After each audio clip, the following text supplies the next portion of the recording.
دارنګه د سره یو فرشته نشته دی چې هغه فرشته خلکو ته وایي چې یاره دا د الله پیغمبر دی او دی ومنئ او د پیغمبر حفاظت کوي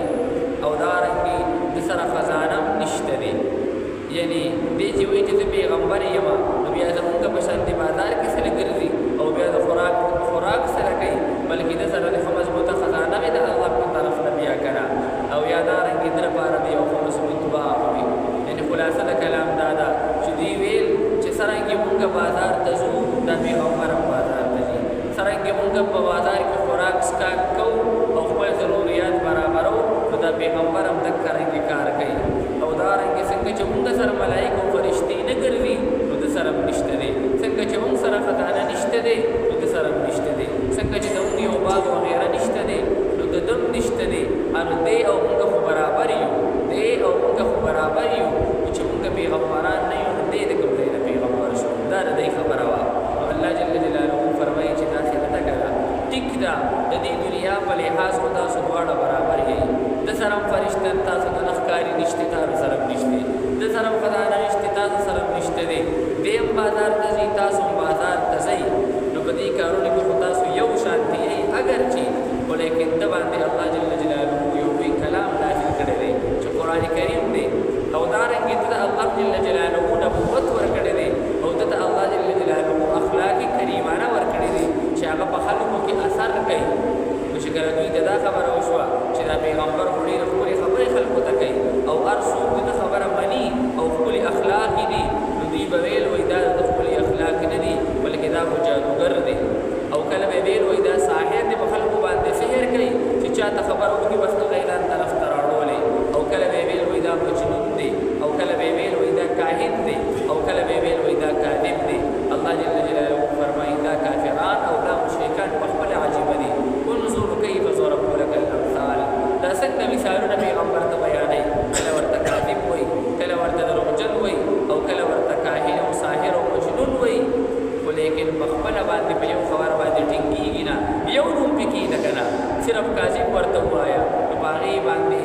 چې کار ونشو ورسره کاهن ورته وای چې باغی کار ونشو ورسره ساحر ورته وای والله فرمای په خپل باندې عجیب دي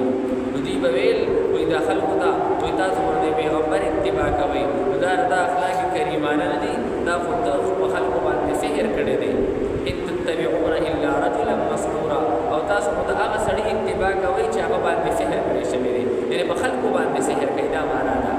ان لهدا در دوی او شکوی مختلف چې پیغمبر باندې کولی الله جل جلاله فرمایي چې دا څنګه ده پیغمبر اگر چې تاسو سره په دنیا په لحاظ سره ستاسو بشانت دي او بشر انسان دی نو انسان سره بشری تقاضی ضرور وي ولیکن نبوت الله جل جلاله ورکړی دی لوی کلام الله جل جلاله رسول الله مبارک باندې نازل کړی دی هغه ستاسو ډیر زیات اعلی او هغه چې دی اوچت دی الله جل جلاله ارشاد فرمایي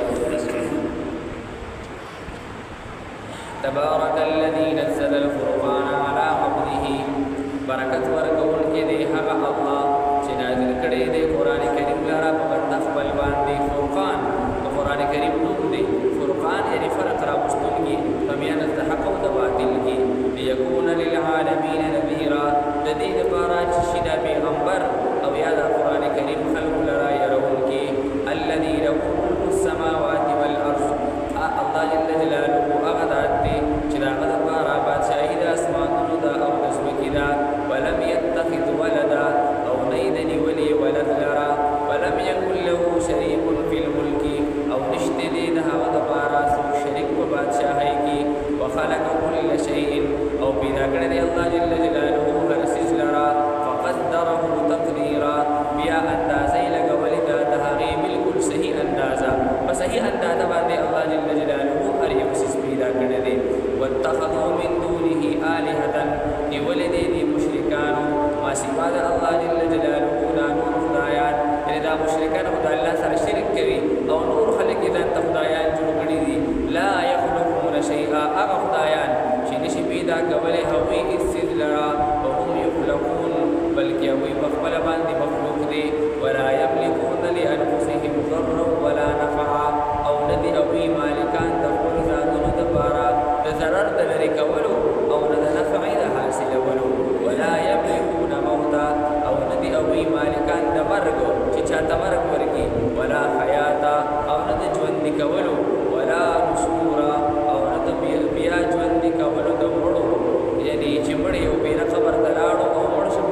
زمانو کې دوباره بیا دوی نشي ژوندې کولی وقال الذين كفروا وای کافران ان هذا الا اثم افتراه